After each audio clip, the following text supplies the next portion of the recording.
Bonsoir et bienvenue dans votre édition du Tarn.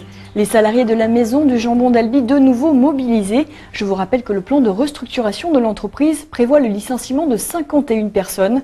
Dès ce matin, ils ont défilé dans les rues, distribué des tracts et cet après-midi, une délégation était reçue en préfecture. Aude Chéron et Véronique Galli ont suivi cette journée d'action.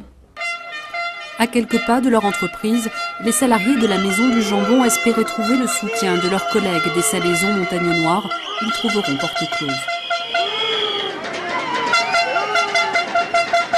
Plus loin, place du Vigan, en revanche, les Albigeois semblent solidaires de leur détresse, conscients que 51 des 56 salariés sont sur le point de perdre leur emploi. C'est triste. Triste parce que faut que ça arrête tout ça. Quoi vous dire de plus? Ils sont très gentils, ils m'ont fait goûter le jambon, mais ils sont sur la paille. Les salariés ne se font guère d'illusions sur leur avenir. Leur objectif, obtenir des reclassements dignes pour les plus fragiles d'entre eux, c'est ce qui pousse Isabelle, 17 ans d'ancienneté, à manifester pour la première fois. Chez nous, il y a des gens qui sont arrivés à l'usine qui n'avaient pas de diplôme et c'est à ces gens-là qu'il faut penser. Les gens qui ont des diplômes, nous, bon, on arrivera peut-être à s'en sortir, mais il faut aider le maximum de collègues qui n'ont pas de diplôme. Les salariés s'estiment victimes d'une logique financière du géant de l'agroalimentaire, Turenne Lafayette, qui rachetait leur entreprise il y a 6 mois. Ils attendent désormais l'aide de l'État, capable par ailleurs de s'engager pour sauver des emplois. On espère avoir un soutien aussi important que donc Sifrance, qui est une grande entreprise. Et donc, et nous, d'autant plus qu'il faudra quand même rappeler que lors du rachat de Madrange par le groupe financier Turenne Lafayette, l'État s'était félicité de ce rachat. Donc aujourd'hui, oui, on attend un soutien de l'État. Une délégation a été reçue par le préfet du Tarn en début d'après-midi. 1h30 d'entretien et le sentiment d'avoir obtenu une oreille attentive. Les salariés de la Maison du Jambon sont déterminés à obtenir tous les soutiens possibles, sénateurs, députés et pourquoi pas ministres. Et ce matin, les employés de la Maison du Jambon d'Albi sont allés à la rencontre d'autres salariés, ceux d'Ouest Répartition Pharmaceutique. Eux aussi sont en pleine négociation de leur plan de sauvegarde de l'emploi. En octobre dernier, ils espéraient encore sauver leur poste, mais l'agence d'Albi fermera ses portes fin janvier. 36 personnes devraient être licenciées. Un arrêté de reconnaissance de l'état de catastrophe naturelle vient d'être publié sur plusieurs communes, celles de Villefranche-d'Albigeois, Mont-du-Ross, Sosnac et Thaïs, suite à la sécheresse de l'été 2010. Vous avez donc 10 jours pour prévenir votre assurance d'éventuels dégâts. C'est un chantier qui avance petit à petit, d'année en année, pas assez vite aux yeux de beaucoup. Où en sont les travaux de la rocade albigeoise? Le point avec Corinne Carrière et Nathalie Fornis. C'est en avril 2012 que l'échangeur de Lude sera mis en service. Sur cette section, les travaux reprendront dès demain. En effet, des finitions sont à réaliser au niveau des bretelles, du giratoire et de la pose d'un enrobé acoustique. Un chantier qui a pris 2 mois de retard. Il y a un petit problème sur la livraison des murs, mais il y a aussi des problèmes liés surtout aux intempéries que nous avons eues en printemps de l'année dernière, qui actuellement donc, conduisent simplement à un décalage de 2 mois. Les travaux de l'échangeur du Stadium débuteront, eux, à la fin de l'été 2012 et devraient durer 2 ans. Le financement pour l'ensemble des chantiers de cette année est bouclé, soit 15 millions d'euros. Premier opérateur du projet, la communauté d'agglomération de l'Albigeois qui participe à hauteur de 37,50%.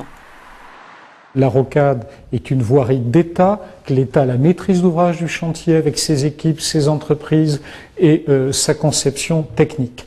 La collectivité est le plus gros financeur, elle va travailler aux côtés de l'État pour essayer de réduire au maximum les contraintes lors de l'achèvement du Lude et lors des travaux sur l'échangeur du Stadium jusqu'à Jarlard et bien sûr pour le futur échangeur de Casino.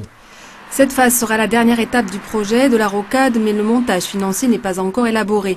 Après plus de 10 ans de travaux, la rocade devrait être terminée en 2014. L'entraîneur du CO, Laurent Travers, annoncé par le Midi Olympique au Stade Toulousain. Une rumeur rapidement démentie par le club. Sur son site internet, on peut y lire que Laurent Travers continuera la saison prochaine à entraîner le CO et à honorer le contrat qui le lie au club jusqu'en 2013 donc. Marie-Josée Caner écrit des histoires pour enfants ou encore des romans depuis toujours. Cette Tarnaise a reçu un prix pour son dernier ouvrage, La Maison aux yeux baissés. Aude Chéron et Philippe Glatz l'ont rencontré chez elle, à Lombers. C'est toujours seule, dans l'intimité de son bureau, que Marie-Josée Caner écrit. Des nouvelles, des contes pour enfants, des romans qui prennent toujours vie au bout d'une plume. Le mot que j'écris entraîne ma pensée.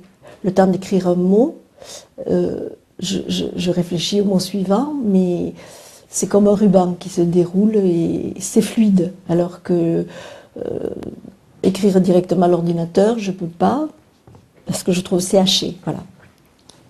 À l'ordinateur, j'écris des lettres. À la plume, j'écris des mots. Un amour des mots né lorsqu'elle était enfant. À 12 ans, son père lui offre un premier cahier pour écoucher ses histoires, ses contes. Depuis, elle en a noirci des dizaines, jusqu'à ce dernier roman publié cette année, 6 ans de travail, pour raconter sa bouleversante rencontre avec une maison oubliée. J'aurais voulu m'arrêter, me suspendre à sa grille, oublier le temps.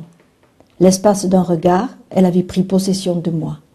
Un roman récompensé du prix des lecteurs de la médiathèque de Bar-sur-Seine, un prix modeste et discret, mais qui malgré tout lui révèle le plaisir d'être lu après celui d'écrire. L'écriture, c'est très bizarre parce qu'il y a toute une partie de gestation, de pénombre, et pendant des années, ça me suffisait, l'écriture me suffisait. Et depuis que je suis éditée, je me rends compte que j'ai aussi besoin d'aller vers les autres, et que c'est la deuxième partie de l'écriture. Parce que sinon, c'est comme un enfant qui n'est pas, quoi. Ça sert à rien. Marie-Josée Caner compte aujourd'hui donner vie à un nouveau texte, un manuscrit qu'elle retouche, une histoire d'amour sur fond d'après-guerre. C'est la fin de cette édition. Bonne soirée à tous.